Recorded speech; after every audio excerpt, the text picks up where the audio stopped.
3 ways to effectively study the history. देखिए, सबसे पहले आपको यह समझना है कि एंशिएंट मेडिवल हिस्ट्री को पढ़ने का तरीका और मॉडर्न हिस्ट्री को पढ़ने का तरीका अलग अलग है। एंशिएंट मेडिवल हिस्ट्री को पढ़ने का तरीका है आपको 6 एस्पेक्ट्स को ध्यान में रखना है। 6 एस्पेक्ट्स हैं: political, social, economic, religious, cultural and administrative history. बहुत सारे बच्चों को लगता है कि एक राजा के बाद कौन सा राजा आया ये हमें याद रखना है, रादर इसके बारे में कम पूछा जाता है, जिसको हम पॉलिटिकल हिस्ट्री के रूप में देखते हैं। ज्यादा अगर आप देखेंगे प्रीवियस ईयर क्वेश्चंस को तो social history, cultural, religious history के बारे में ज्यादा पूछा जाता है। एडमिनिस्ट्रेटिव हिस्ट्री भी काफी पूछा जाता है।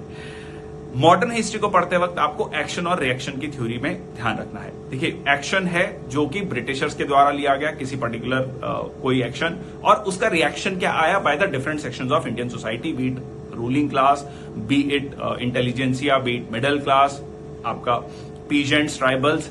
तो इनका रिएक्शन क्या था ब्रिटिशर्स की पॉलिसी को लेकर, ये हमें ध्यान में रखना है। इस तरीके से हमें मॉडर्न हिस्ट्री को पढ़ना है। दूसरी चीज जो बहुत इंपॉर्टेंट है, मैपिंग।